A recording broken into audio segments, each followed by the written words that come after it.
Welcome, everybody. It's Sarah Blessing from Project Next. We're doing a Get the Word Out with Will Colteryahn. I'm so grateful to have him on. He is running for Indiana State House. Why in the world would you run for this? Because it is hard. Let's find out about Will. He has a beautiful story. He has survived cancer. We're going to get into that. He is in social services, social work. We're going to find out all about Will. And basically, I want you all to have hope for Indiana. We are so blessed that so many amazing people have stepped up to run for something in Indiana. We have filled the ballot with state Senate candidates. We've almost filled the ballot with state House. This hasn't happened since the 70s. This is very exciting. There's all these organizations working to try to help Indiana. Project Next is one of them. And just let's work together and get this done and save our state. Will, thank you so much for joining us. How are you today? I'm doing well. Thank you for having me. Okay, so where are you running for State House? Can you tell me? Yep. So I am running for House District 40, which is Avon and a part of Plainfield. So just west of Indianapolis. Basically, the Avon School District is my district.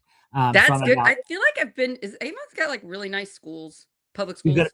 very, very nice, large, very diverse schools too. Yeah, I've been there for my son's winter percussion and like marching band type stuff. And I'm like, I always like it when we go there because wow, are those schools nice. Yeah, marching band is really popular out here. So I've got two kids who are just sort of getting their foot in the door with that. That's cute. Yeah. My Very, almost very popular out here. 16-year-old loves tenors, the drums, the Oh, five of yeah, them yeah, yeah. and he wanted to play them before he could pick it up, like pick Uh-huh. up the drums. He wasn't tall enough and he wasn't like particularly strong when he started playing, and now he's like taller than me and all muscly and stuff. Yeah, So I'm yeah. so glad I don't when he first started, I was just worried about him holding that heavy instrument. Uh-huh. But yeah, let's support public education so our children can continue to be in marching band because Yep. private schools and charter schools don't have them. And we Right, couldn't right. afford them if they did. Yeah, and Avon's unique. We were one of the schools that had to pass a referendum. We had a special election in November, and I worked on that campaign pretty closely. And we were lucky that our community turned out and they did vote for that. So they voted to support public schools because, as you know, and I'm sure a lot of your listeners know, there has been lots of state level cuts. And so schools are forced to take drastic action. And like I said, Avon was one of those schools that did that. And we were very lucky that our community stepped up and voted yes to renew our referendum. That's amazing. So you Yeah. were able to get more funding. We do not Mhm. have that down here. We are Yeah. really struggling in this county. Harrison County is a very large landmass county, and Uh-huh. we don't have good private schools or charter schools here. Yeah. A lot of parents, not a ton of, but some parents have their kids get out and they homeschool them Yeah. or they do some type of charter online school. And both of those options are just not the same as a quality public school education, and I'm very concerned Yeah. about this community, and that's really the main reason why I ran for state house last time. Uh-huh. Now I'm running for that and a gazillion other reasons Sure. Yeah. because Indiana not doing so great right now. And I think for a lot of voters and even I think for a lot of the candidates, because a lot of them I think are sort of like in our age group, where I think a lot of us, it was really seeing the schools and Yeah. seeing what the cutting, the funding cuts have done and seeing all the great work the schools can do with more. I think that's actually what probably got a lot of people sort of more interested, especially in local politics. Yeah, I And meet you a realize lot of we're tied people. up in it. I meet a lot of pissed off moms, Yeah. especially moms with kids that have special needs and Yeah. their needs are not being met anymore at the public schools. Hmm. Whereas I'm a former teacher, whenever I first started teaching, they were being met. Hmm. Our schools were being funded in the early 2000s. And since then they've just been slowly cut, and now Yeah. we really cannot cut anymore. Yeah. And Yeah. and just Yeah. like we're divesting the money into other schools where parents are supposed to pay for Yep. those schools and now they don't have to pay. They get a voucher program like Yep. school choice, but it's mostly helping parents that can afford to pay for those schools. And in a lot of those schools, so my background, like you mentioned, social services specifically. Actually, I do a lot of work with disability services, and those voucher programs and those charter schools, they may not come right out and say we won't accept the student with a disability, but they'll have a behavioral contract that when you sign it, what you're basically saying is my son or daughter won't have a disability, because a lot of, the most common disabilities are behavioral disorders. And so now, unfortunately, we have these charter schools that, because of these contracts these students are forced to sign, even if they got in, they wouldn't be able to sort of stay because of, having autism, ADD, ADHD. And so these public schools are not only getting underfunding, but they're sort of just in this really tough position. And so, yeah, like I said, our school did the referendum. And if we hadn't done it, I mean, our school pretty transparent about it. Next school year, we would have been short 150 teachers. We would have had to let go 150 teachers if Wow. we didn't pass this referendum. That's Um, fascinating because yeah. we need to do something here to help. Like we just have hard time in our county just giving the teachers raises. Um, and like the state keeps I met with the superintendent of North Uh-huh. Harrison Community Schools where my three kids go. And he was saying the state would keep adding on requirements. Yeah. Like Yeah. now the kids all have to take this class to graduate seniors, but we won't give you any more money to Hmm. teach this class. We won't give you money to hire a new teacher. So you're going to have to cut Yeah. other programs in order to fit this in. And we're also going to give you very little time to plan Hmm. it. And so the superintendent was just so stressed out trying to make it work. And then by the time you make it work, guess what? Another requirement Yeah. comes in. And it's like the people in charge want our public schools to not do well. It's Hmm. like, well, they could help us and support us, but they're choosing to make it as hard as possible and then saying, look, our public schools aren't doing as great Yeah. as they should be. And it's like, no, you're the one doing it. You're Yeah. the one hurting them. And that's pissed me off so much that it made me Uh-huh. run for state house. Well, it's even in our current legislative session, one of the bills up for debate was, do we keep do what do we do about cell phones in schools? Do we say they can't be in here at all? And some of the different mechanisms by which we would do that. But if you look, even though they were saying things like, okay, well, some of the proposals were students can bring a cell phone, but it needs to be in a locked device the school controls. Well, who's going to pay for that? The school's going to have to pay for that. Who's going to be liable whenever, inevitably a cell phone goes missing? The school's in charge of that. So again, it's placing these onerous restrictions on our public schools. Not to mention, if you look at the list of um, policies that the public schools have to follow, it's the size of a phone book. And I'm actually not against that. I like the idea that we have a lot of regulations because it's our kids. And, I've heard some people say, well, we should try to take out 10% of these regulations. And I always say, well, maybe, but think of it this way. Do you want to take out 10% of safety regulations for your car? You probably don't. They're probably there for a Yeah. reason. Well, The maybe real we should issue just look into it. Let's read well, and them the and real see if issue there's is some we that don't need. the public schools one is this big, but the charter school one is this big. Right. They just don't have the same. It's one. Not only are they able now to receive public dollars, but they don't have the same transparency that our public schools have to have. Right. And you don't realize that when you're frustrated with your public school and you're thinking of another option, you don't realize that it's not equal. It's not Yeah. the same. Yep. Yeah. Yeah. Those Yeah. are really good points. And it's really important to see how great public education is. That's why I Hmm. like to go to these indie schools and Yeah. see how well it's done. Yep. That and our schools are good. Like Yeah. my Oh North yeah. Harrison schools are good. My kids are getting a great education. The teachers are wonderful. Yep. I'm just seeing the teachers that I'm friends with beyond stressed out Yeah. at what the government is putting pressure on. Our local government, I don't know how it is for you, but our local government puts a lot of false things about public schools. A lot Yeah. of the people around here think wrong things like Yeah.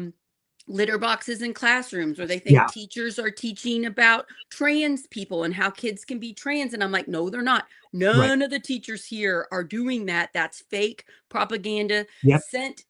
they push it out to you to make you scared and to make Yep. you think we should tear down public schools. And Yeah. and I'm having to battle that, just those fake things constantly down Yeah. here to get people to support public education. Yeah. It is the amount of people that think that, and then again, if you look at just how transparent schools are, I mean, I know. So I have 4 kids. So we have 2 different buildings. We have some kids in elementary, one, and our son is in the middle school. the amount of apps you have to download to check their grades, to email the teachers, but also that communication goes both ways. I hear from teachers all the time. I see grades all Yep. the time. There's no way they're sneaking something in that we're not hearing about. Nope. We get curriculum reviews sent to us. As a parent, if you want to know what's happening in your school, it's really not that hard to find out. And our schools, even, with my elementary schools kids, they're not embarrassed by me, so they still want me to come and have lunch with them, and our schools allow that. And I love it. And again, we're very fortunate that Avon, which 10, 15 years ago really was more or less a farm community, it's really grown into like a thriving, vibrant suburb. Our schools have 97 languages that are spoken in them Wow, with that our is so population. beautiful and And also challenging. Beautiful and there challenging. again, definitely an expense for the school, but I think they've done a really nice job promoting it. But one of the things that I've loved since my kids have started in this school is when I go and I have lunch with them, the amount of different lunches you see in the lunchroom. Where I grew up, we all just had PB&J, and on Fridays you bought the fish sandwich in the cafeteria. My kids are seeing these unique and different foods on a daily basis, or the names they come home and they say, "Oh, I was playing with this kid or that kid." And when I see the class pictures, it's really a nice way that I know that my kids are really being exposed to different cultures without ever leaving our community. And it's really a beautiful That thing. is such a beautiful thing about public schools. Hmm. You are seeing your community. Yep. Yeah. It's not like the private schools No, that can and the say no economic to diversity. anybody. And you're seeing different economic. Yes, you're Yep. so right. And that is so beautiful. My kids see different things. And sometimes they come home and they'll say, this kid, I have twins in first grade, and they'll say, this kid really struggles and gets in trouble a lot. And we talk, well, maybe Hmm. let's talk about this kid. Maybe this kid has some struggles at home, or maybe this kid is struggling, and we talk it out and we're like, well, how could we help? Right. Instead of, what could you do? Because Yeah. we Yeah. struggle at home. My 7-year-olds get upset. What do we Uh-huh. do to when you Yeah. get upset? And it helps to open a conversation. So you're having these interesting diversity conversations. Yeah. On a side note, I just wonder, did you watch the Super Bowl halftime show with Bad Bunny? I did with my kids. And it was really funny. I said to people, I don't know that they even noticed it wasn't in English. They were just so in love with the music and the sound and how vibrant of a show it was that for my kids, I don't think they even picked up that there would have been. And I don't think there was an overt political statement other than love is better than hate, which I don't I think is know. political. But It wasn't a political statement. It was no, just but I think they people are loved it. wonderful. And you're right. It looked like, and I couldn't help but think this, it looked like the kids they go to school with. It sounded No. like so many of the kids they go to school with. That's so Um, beautiful. Yeah, yeah, I watched it and then I had my 3 kids watch it. I've watched it 3 times it was great. be Yeah, I mean, I really because I enjoyed it. need the, like, mental health booster. Like, it Uh was huh. so beautiful, Yep. and, yeah, I kinda liked that I didn't know what he was saying, but then I get snippets Uh on huh. the internet because now that I'm, like, watching it on the Super Bowl, my algorithm is showing me Bad Bunny stuff, and so I'll get snippets of what he actually said. Yeah. They'll translate it into English, and it's really beautiful and Yeah. amazing. Like, one part, he's looking at the camera, and he's like, "Believe in yourself. Uh Believe in huh. yourself more than you do. You can do more than you think." Like, he's Yeah. he's telling such beautiful, amazing messages, and I'm just we have so much hate online, and it's just, how can you hate that? Like, Right. No, I don't. How do you look at a lot of people just having a great time singing and dancing and think and he anything was but? I showing the wish I was culture. there. He was showing the culture. He Yep. was showing, how incredible the culture is. Yeah, I'll probably end up watching it again, and now I like Bad Bunny apparently, which I just Yeah, liked I him as a know. person. I thought he was, like, a really brave person Yeah. for singing and acting and doing all the things he did, but apparently now I like Bad Bunny, so Yeah. Uh-huh. okay, so I'm gonna pull up this picture. Hmm.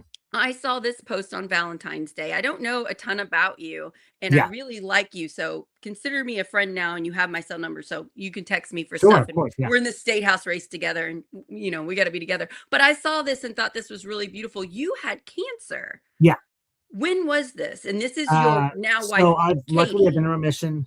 I've been in remission now for 15 years. So it's been a while, but I was young. Okay. So yeah, I was so that's my beautiful wife Katie when she was just my beautiful girlfriend Katie. Aw. Um and I met her in the summer, and that fall I started to get stomach aches, and I thought they were cramps.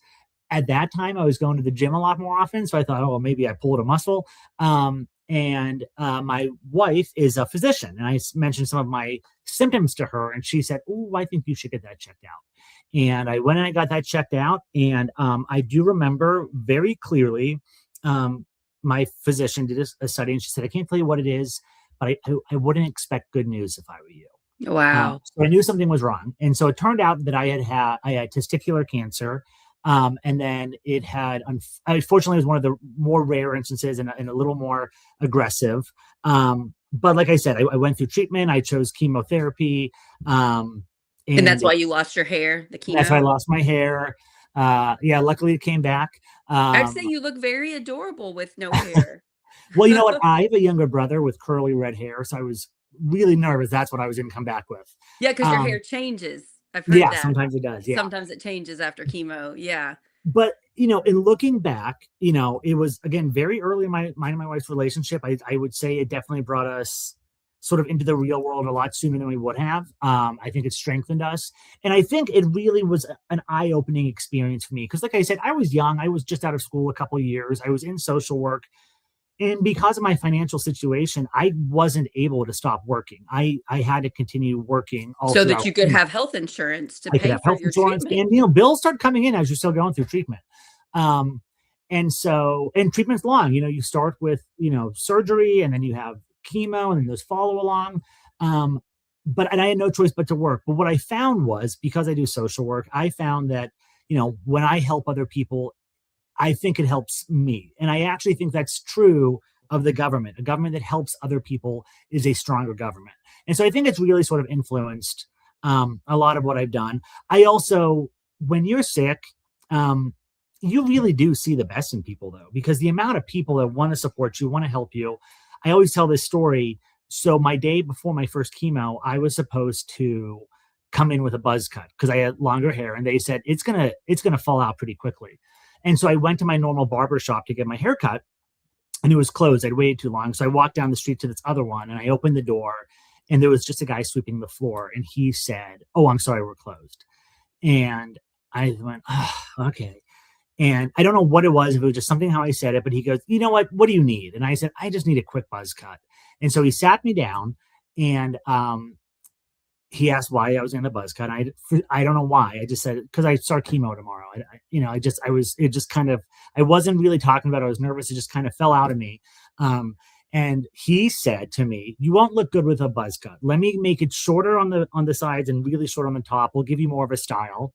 He asked me what music I wanted to put on. He put on some music, and then when I got up to leave, he said, "I don't want your money. Come to me when you need another haircut and let me know you're okay." That is so beautiful. And that's just a stranger. Just a complete stranger. And what I sometimes say is too, that's a guy who worked as a barber. That's a service industry job. That's a sort of job that we say, oh, minimum wage is enough. That guy did more for me than or as much for me as my entire treatment team did of all these Just high like a paid medical therapy session, professionals. honestly. Yeah, and if that guy's calling is to be in the service industry and be of service to people, and you know what, he should be able to support himself with that job because he's good at it. That's a Yeah, beautiful story. Thanks for sharing that. Yeah. Do you remember? I'm 45. How old are you? 41. Okay. Do you remember Tom Green when he got Yeah, testicular yeah, cancer? I yeah, just watched his documentary, which is very good, by the way. And I remember watching as a teenager his whole cancer story yeah, being played out on yeah, MTV.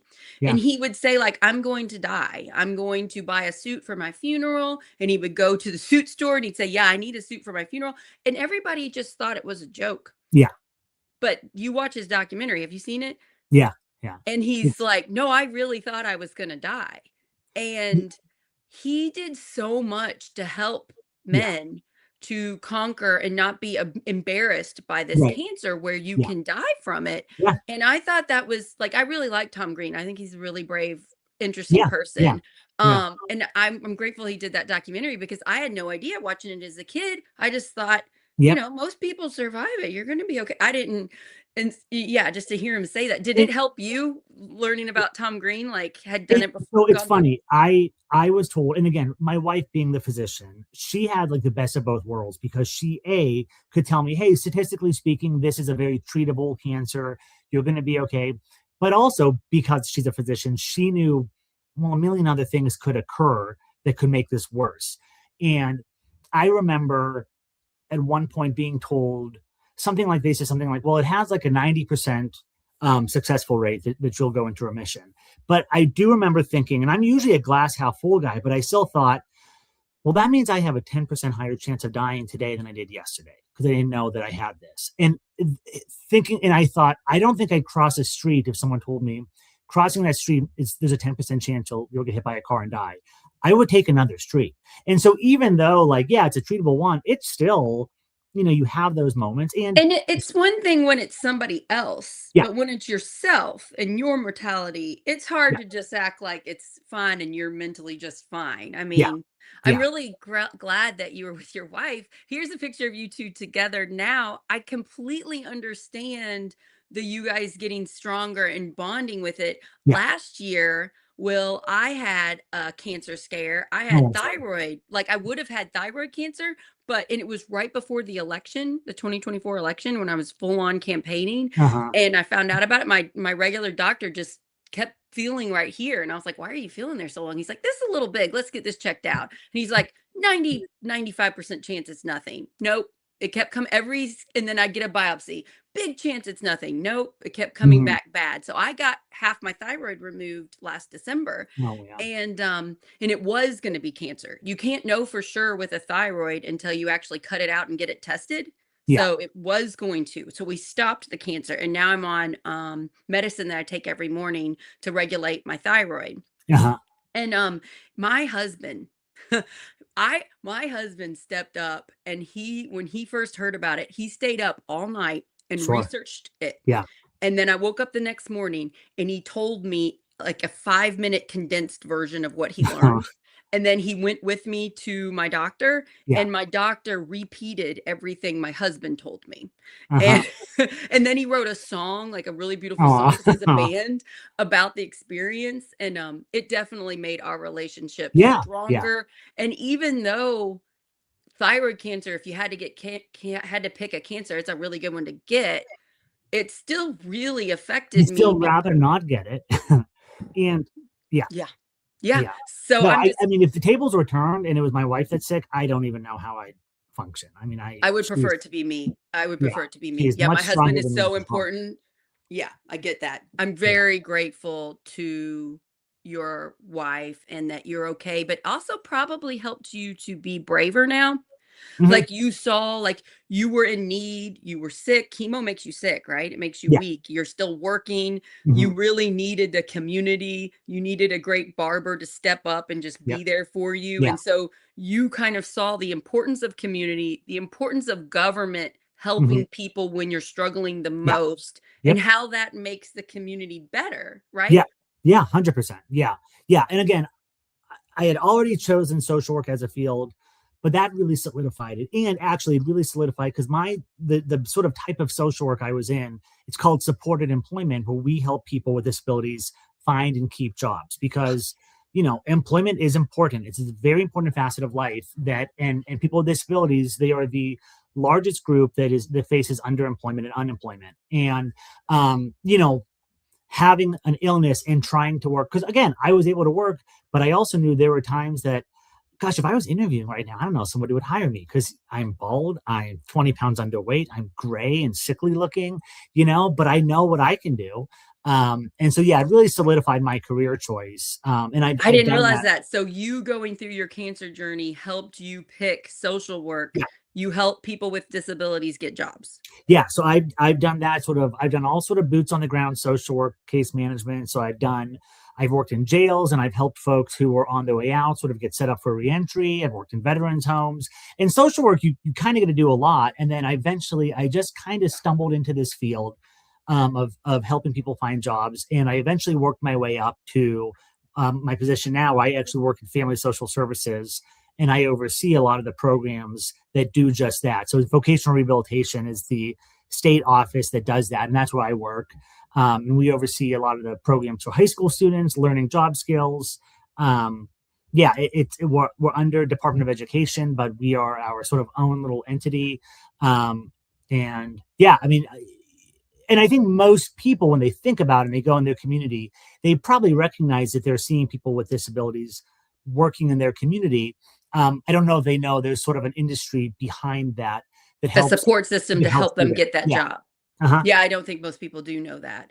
And I think for most people it gives us hope when Mhm. we see that. Like it's a really beautiful thing, and think what a mental health thing it is, instead of Yeah. somebody that has a disability and they're not working and they're stuck at home and they Yeah. feel maybe useless and they'd like to work, because most people want to work, want to have Yeah. a purpose. 100%. Yes. So, yeah, it's really amazing. It kind of seems like you would be a perfect fit for the state house, because we really need to do a better job We do. at taking care of those that are struggling the most in this state. Yeah. I would say right now the bulk of our supermajority and a lot of those administrators in sort of family social services, they look more at the services we do as line items on a budget, not as people that are deserving of help. Um, and it's disappointing from obviously a moral point of view. It's also really disappointing from a fiscal point of view, because whenever you're supporting someone getting a job, someone who maybe otherwise, like you said, would be stuck sitting at home, you're creating a taxpayer. You're putting a worker in the community that's filling a need for that community. It's not charity; it's investment into a Right. person. Whatever money it costs to help that person get that job, you get it back Pays back. plus a lot extra Yeah, by having them yeah. working and It contributing having to being someone. paying Indiana state taxes. Yep, having someone not working and relying on government assistance by versus having someone working and paying into the system. It's not even an even trade. It's one of the best investments you can make. And yeah, I don't think we have enough people that recognize that. No, Um, you know what's so frustrating?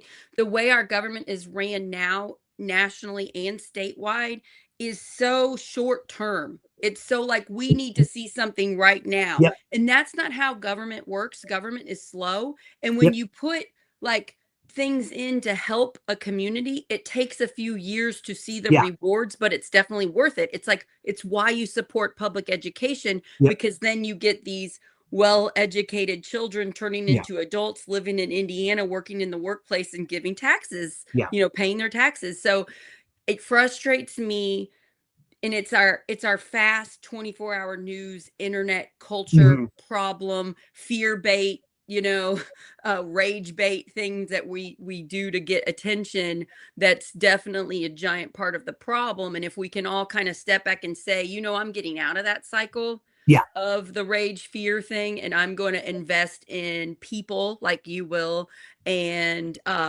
organizations that support community, Hmm. so I'm just really glad listening to you and finding all this stuff about you, since again I didn't know a ton about you before you came on. It just seems like you're the perfect person to run. Well, Like, thank I'm you. really, really thankful you stepped up to run. What made you do this? You have a wife that's a doctor, Mhm. impressive, amazing. You have 4 children, you have a job in social work, you're helping. Why did you decide? Because this is hard. Why did you decide to run for state house? So there were a few different reasons. One part of it actually, a large part of it actually was the last budget and the amount of services that were cut and the amount of local services that were cut. Also, a lot of the talk about having work requirements for Medicaid and recognizing that there was nobody there to dispute some of those claims. Right now, when they say that we don't have work requirements for people with Medicaid, 64% of Medicaid recipients are already working. So they already have that. Then they say, well, we need to do this to root out fraud. We don't have fraud in Medicaid in Indiana. I know we do the audits all the time. $0.001 or go out fraudulently. When it goes out fraudulently, it's usually a paperwork issue on Family Social Services fault. The other thing is people would point to what happened in Minnesota and they would say, well, look, there was fraud in Minnesota with their welfare. They're right. There was fraud in the year 2020. This was during COVID when they In were the giving height of out COVID, COVID there money, and money it was was given. happening really fast. And then it was caught. It was caught in 2021. It was investigated and they were charged in 2022. And now it's gone to trial and they were found guilty. So that's why it's in the news now. The system worked. They found the fraud, they stopped it, they investigated, people now being penalized. So there was a lot of just misinformation out there that I thought, well, because of my background, I think I could clear some of that up. It just sounds like more fear fear Yeah, we're here. mongering, you Yeah, know. yeah. And I think that, again, being in social work for so long, one of the things we all do in social work is you tell people you need to meet people where they're at. You need to sort of get to their level. And I think that I do have this ability where I can talk to folks and I can say, I don't think you're hateful. I don't think you're foolish. I think that you were fooled. You were tricked into sort of falling for this. And of course you were tricked because it's coming from the president, it's coming from a lot of different politicians, and it's coming from a 24-hour news cycle meant to do all of that. So yeah, it's pretty easy to get tricked. I But I think agree. when you have a conversation with someone, and I've been lucky as I've gone out and I've talked to my neighbors, I've had plenty of people say to me, I've never voted Democrat. You'll be the first one I vote for. When people get a chance to actually talk and hear, yeah, I think they do. I think they want to vote. And then for me, again, I looked at my kids and I thought times are tough right now. It is a scary time. And I want them to know that when times were tough, mom and dad stepped up and tried to help. Um, we sort of have this thing at our house where sometimes they'll be looking to say, oh, that kid, my brother got more food than I did. And we'll sort of say, well, you shouldn't look to see if they got more, just look to make sure they have enough, and just sort of bringing that mentality of we need to look out for one another. We need to be there for each other. And if I'm going to ask that for my kids, I should ask it for myself. And to be frank, I was scared to run. And I thought, well, again, I wouldn't let fear be a reason for my kid not to do something. I'd want them to work through that. And so I thought, well, if I'm scared to run, maybe that's all the more reason to do it. Yeah, Um, you're going to grow so much this election cycle, and mhm, you're going to become an even more amazing version of yourself. This is my third race yeah, running, and every time it's really hard and it's really scary, and I push myself and I try new things and I talk to people I wouldn't have talked to if I weren't yeah, running, and then I get done and I grow. yep, And I really identify with the kids. I have to leave my 3 beautiful children at home in the evening with my husband a lot to go to events. I'm going to one yeah, tonight, and I yeah, kiss them goodbye, and I tell them, not every time, but I tell them, "I'm going because I'm trying to make this state yeah, better for you. I'm trying to make your schools better. I'm gonna mhm, miss you the whole time, but I'm doing this for you." yeah, And they get it. And, last week, my husband got a new job, and he travels now sometimes for work, so he was out of town. I had a Democrat meeting. I was leading a half an hour candidate training. So it was an hour and a half meeting. Took my 7-year-old yeah, twins with me, yep, and I was like, "This'll be good. You can see what mommy does when I yeah, when I leave yeah, you." And yeah, they were so good, and they got to see me, and I thought that, I'm really glad that I got to yeah, take yeah, them. Yeah, but yeah, that's great. and I think that's why a lot of people are stepping up too, because we don't want our children to have this when they are our age. We Yeah, want things to be better. We cannot leave this like it is and let no, things continue to get worse. no, I mean, my daughter has less rights than when my sister was born. I mean, I as a parent, you can't sort of just sit and abide by that. You have to do something. Um, And we and don't want to for some move. people, they can We run. don't And want to listen, move to a blue state. We right? love Indiana. Yeah, I love my neighbors. I love my community. My family, my husband's family is here. We want to stay here. yeah. So what are we going to do? Are we just going to stay and let it get worse? Or are we going to like step up and try to make it better? Well, and I also think it's fair to acknowledge that there is also it's a responsibility to run, but it's also a privilege. I mean, you have a husband who can be at home with the kids You're sometimes. right. I'm so Like some of lucky. us don't, and I think that's if you have the opportunity. So for me, I had said, 4 years ago, if the opportunity had presented itself, I don't know that I would have done it. My kids were younger. Now they're a little bit older. Um, so yeah, I mean, it's not just a responsibility, but it's a privilege, and it's expensive. It's a drain of resources. I mean, we all are obviously raising money, but still, for the candidates, it is Yeah, we don't it's make any money, we lose money. It's like yeah, I don't track my gas and take it out of my right. campaign money. No, I'm me neither. using that Right. money for flyers or Yep. signs or whatever. Yeah. So Yeah. you're right. And I am so privileged that I can afford it. Yep. But I look around, I live in Palmyra, and it's my neighbors struggle here. Sure. And Yeah. Yeah. Mine too. and my neighbors that I love, my Hmm. kids' friends that they play with. It's like, "No, this is not right. Their lives shouldn't be so hard. I can do this. I will do it for them." Yep. 100%. You're Yeah. right, and I am so privileged, and when I get overwhelmed, which I do sometimes because I'm trying to do a lot, I just have to step back and count my blessings and Yeah. realize it is a privilege that I get to run. That's a You good know, viewpoint. one of the things I've said since I've started to run is I've had those moments where I've thought, what the hell am I doing? Like, or there's certainly having days where I thought, well, this was the biggest mistake of my life. But you usually those don't last long because something happens that sort of reminds me why I'm doing it. And what I've started to do is I will just save some of the emails and Facebook messages I get that are positive. And again, because I am speaking so frequently about issues facing the disability community, and that is a population that I don't think is often brought up Oh, yeah. when talking about this. The amount of support that I've received from these parents saying, we've been having this fight screaming into a vacuum for 30 years to finally have a candidate. And people that are finding me that live in Gary, I mean, all over, because once you start, that's a large support network, the people with disabilities. And once one politician mentions it, it's going to get out there that, oh my God, there's actually someone listening to this. But then those messages that I've received from some of those moms and dads, um, that's enough of a reason to run right there. I mean, you read just that, thank you so much. My son has all of these disabilities. We've always worried about his future. Knowing there's at least one person out there gives us hope. That's enough reason to run.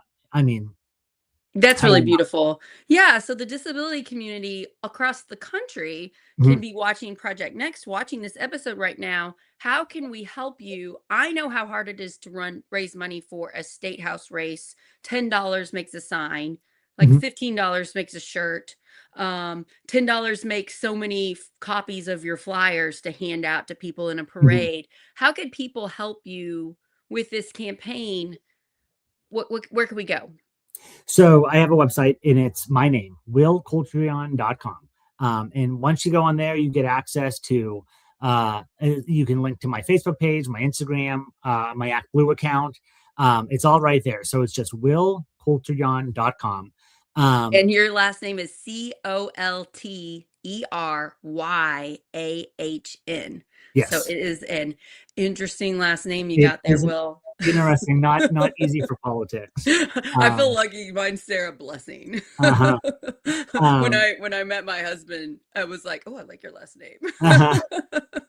Um, so yeah, and you're right. Everything helps. And if you can't contribute, um, email me. Tell me your story. I want to lift up those issues. And if you Right can't now, contribute financially, you can just share your stuff. You're share on share yourself. Facebook, are you Yep, on Instagram?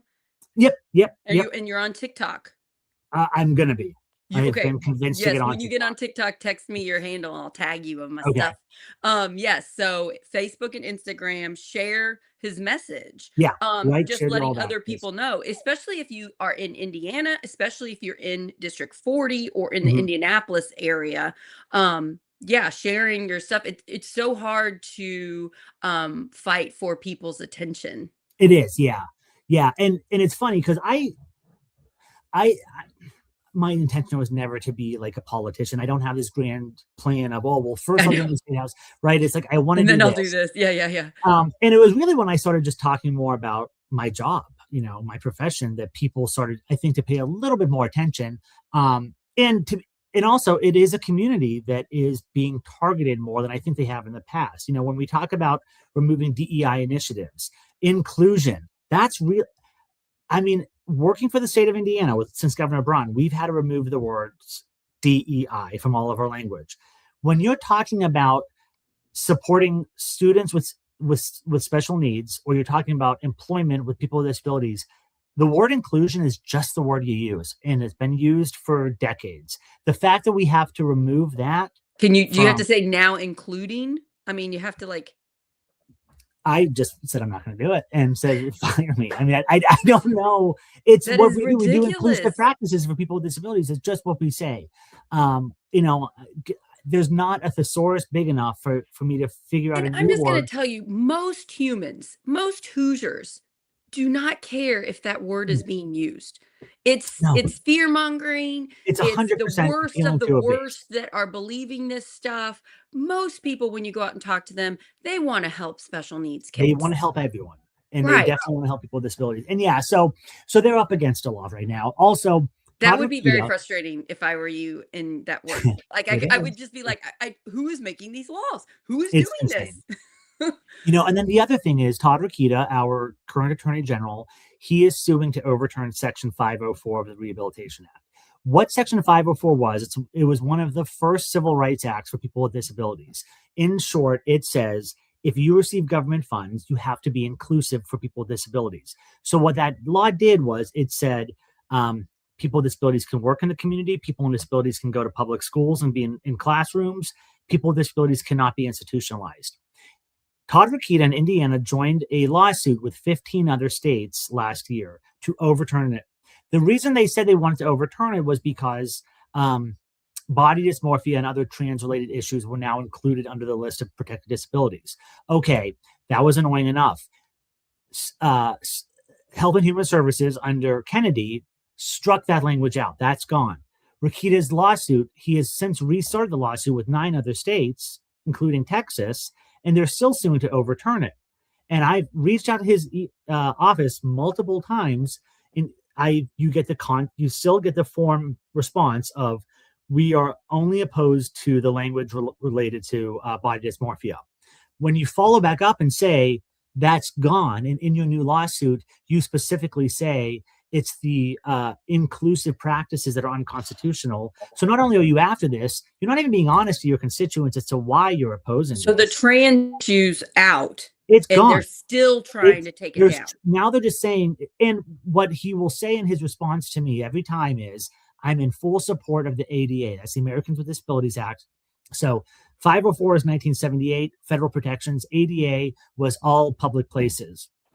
The problem is ADA doesn't have any teeth.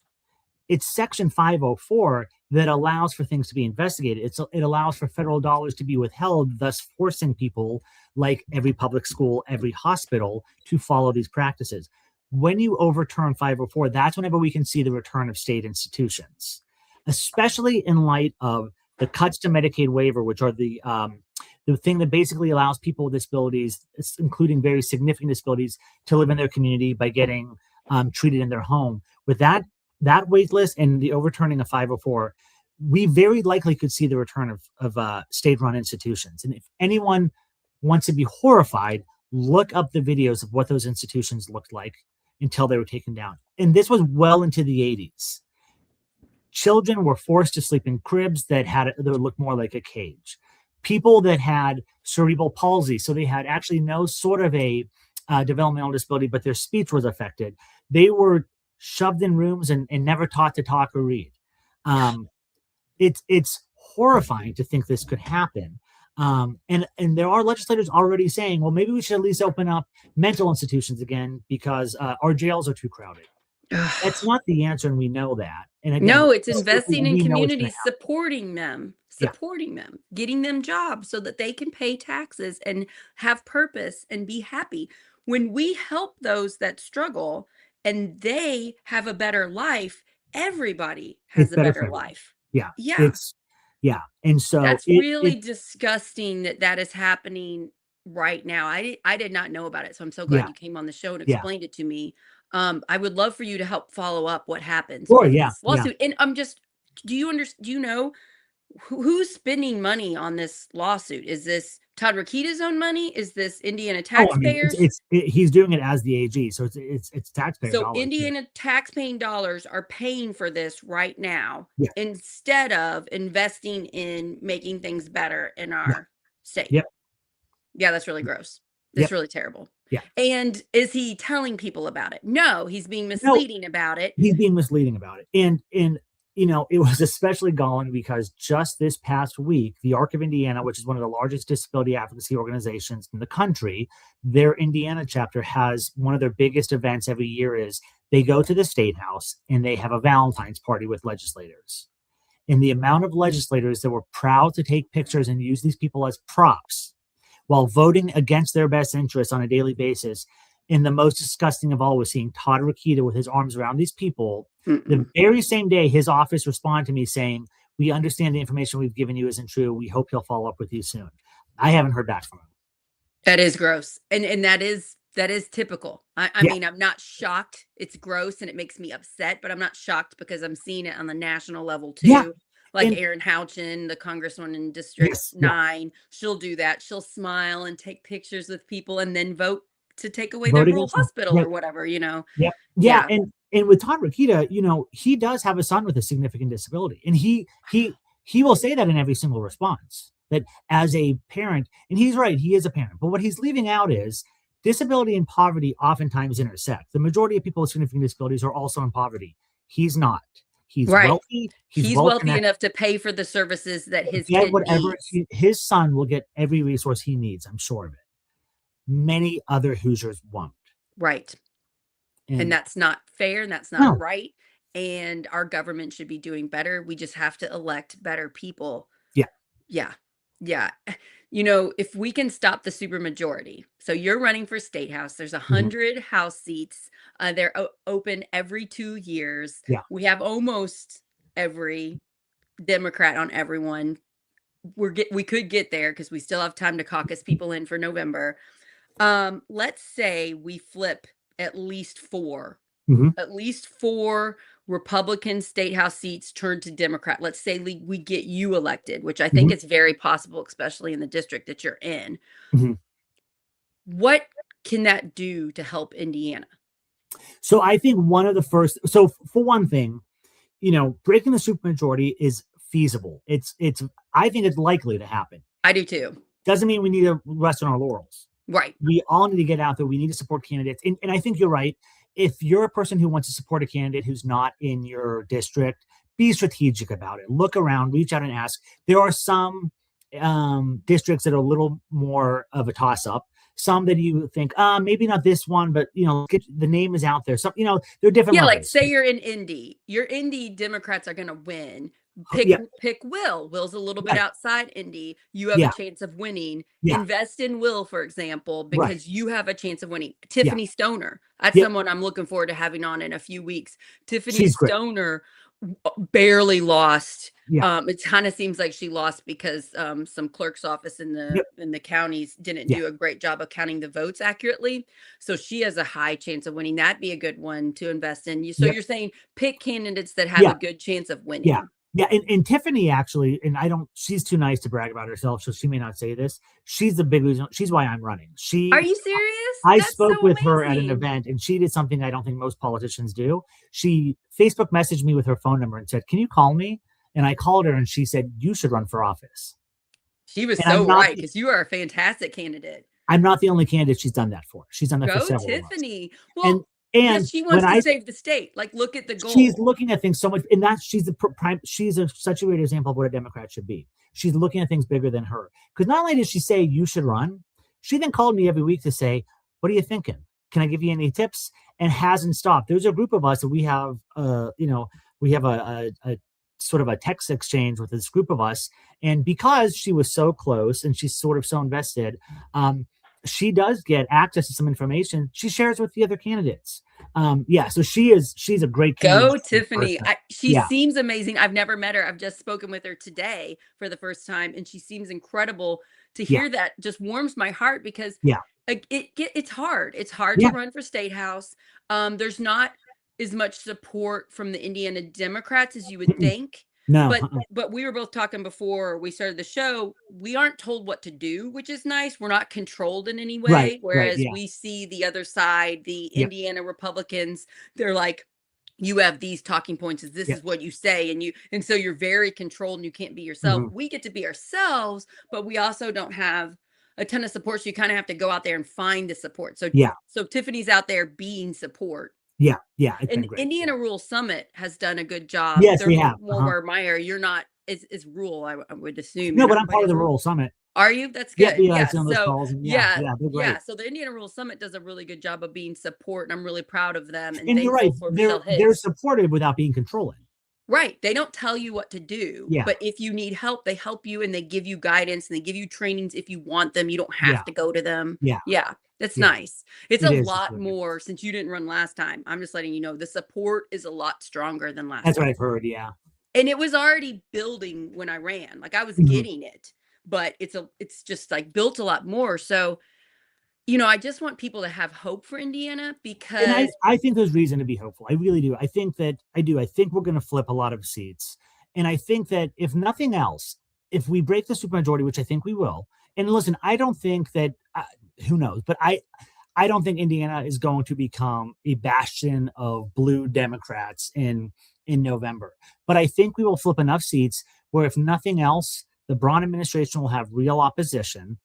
But I also think we have enough people who will say, we were not elected to just be opposition. We were elected to help our neighbors, and we will do that. And I think one of the first things we will do is, most of us, when we win, it'll be a budget year, and we will be able to say, we need to look at this last budget and we need to reevaluate this, because that last budget has taken $740 million out of local communities. And they've done that by giving giant tax write-offs to the largest corporations that are oftentimes national corporations, in Indiana. I think if we say we are no longer going to allow these businesses to write off all of this money, all of this profit, and we put that back into our economy, we can fund our schools, we can fund our services. And I think that should really be, sort of the unifying plan, is that we need to sort of get control of the purse again in the state house. And we need to say, it's time these businesses invest.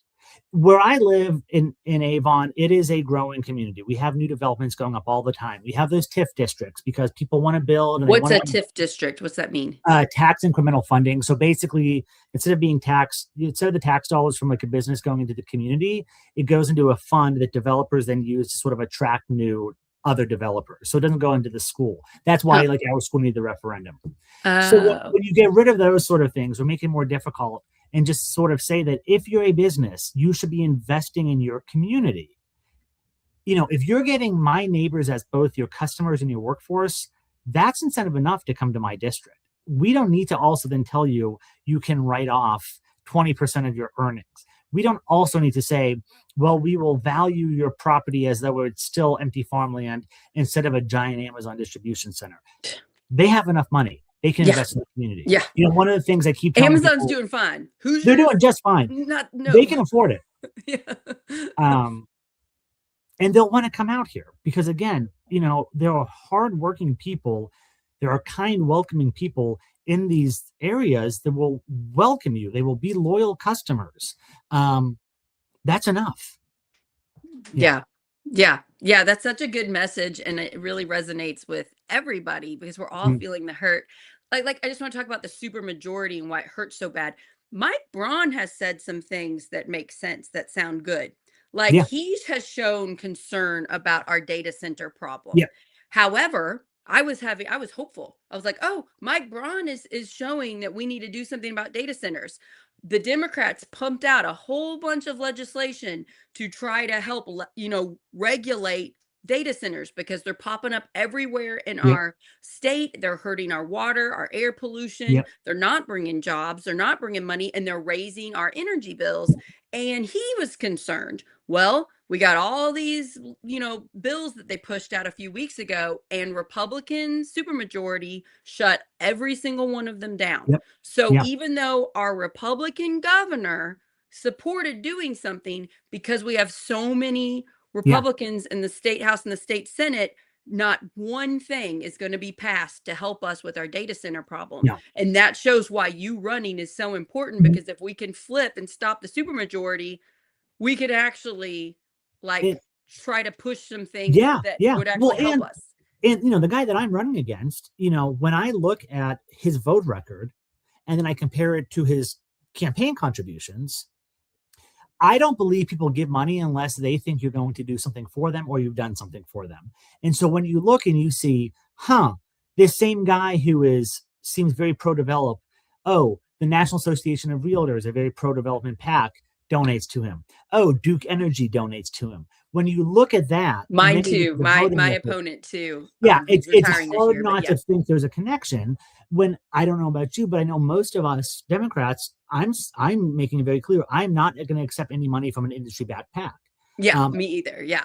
it's we're people And power campaign. opensecrets.org, everybody. Yep. You can go to opensecrets.org. We haven't had to do a finance thing, or I haven't had to do one yet.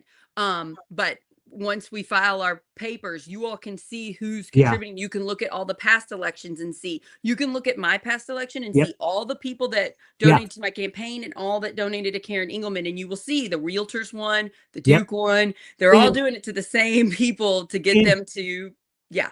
if you're a person checking it, don't trust the name of the PAC, because I'll tell you, you'll see names like, Center for Quality Education. You think, well, that sure sounds nice. Yeah, Then you that look it up sounds and you realize, nice. oh, they're pro charter schools and they're They're pro, you destroying know, public education. yeah, whenever you actually look up what some of these places are. And again, you look at it and you'll have candidates that will say, well, I'm not really on the education subcommittee. I just kind of vote how people tell me. And that's on, and then you look and you think, well, that's funny because you took $10,000 from a PAC that recognized that.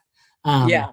yeah, Yeah. I Open Ticket Talk, it's a great one, and it's a really good resource I remember for any my voter. husband checking it before the election and looking up on Karen Engelman and coming up like shaking mad. Yeah, yeah. It is When so upsetting. What also was upsetting to me, Will, was how little it took for them to be bought.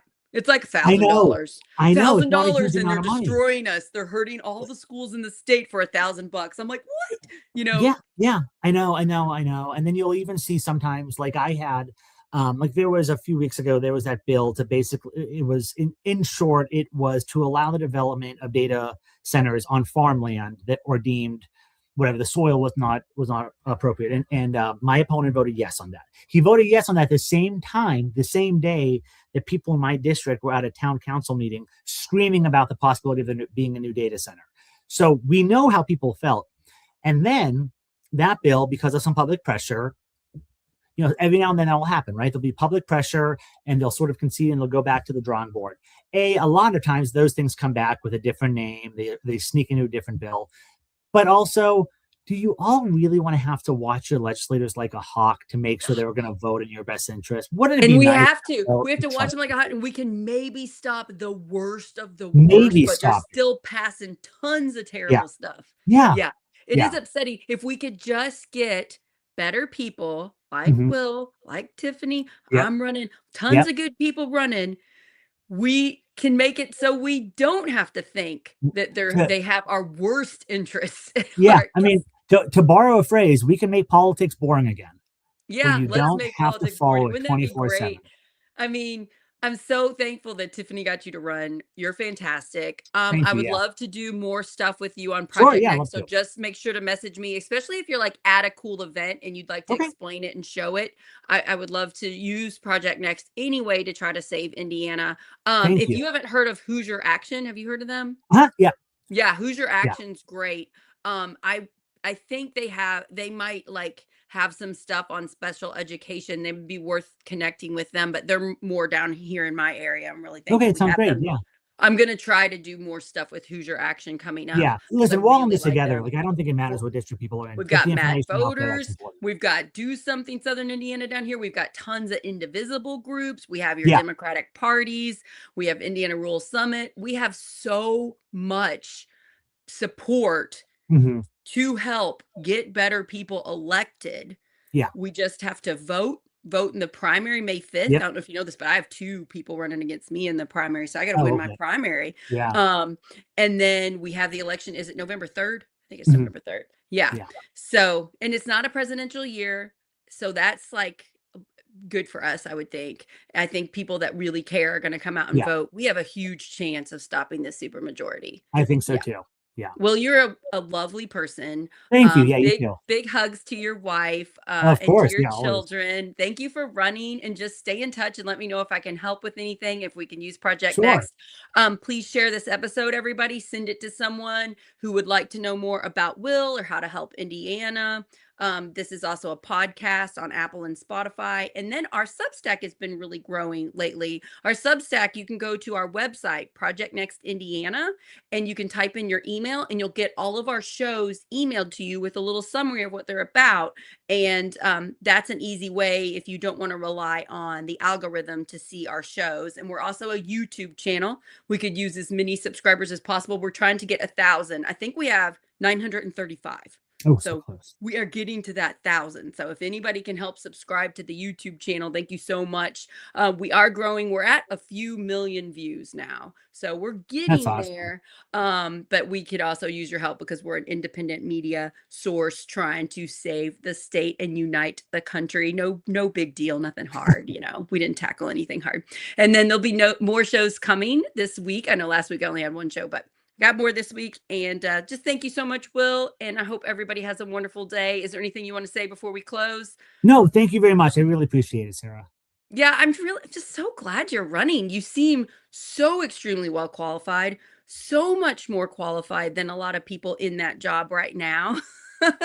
You know so much about education, social services, helping those with disabilities. It's just what a beautiful story. So I feel more hope just listening to your Well, great. to your And journey. thank you for not only running, but for all you do to get the word out for all of us other candidates. Because, you know, we don't have a very big left wing media ecosystem, and you're filling a great spot. So thank you so much for all you Oh, do. thanks for saying that. Yeah. Oh, yeah. We're on the radio on the Snide Report has a radio station. Yeah. So this will be out there tonight on the 6 to 7 o'clock slot. So we're really working together with the media groups around the state to get the message out. You know, one of the reasons we started Project Next, Will, is because I tried to get on the news Uh huh. when a high school student in my community was shot, was Oh, murdered geez. because of our terrible gun laws.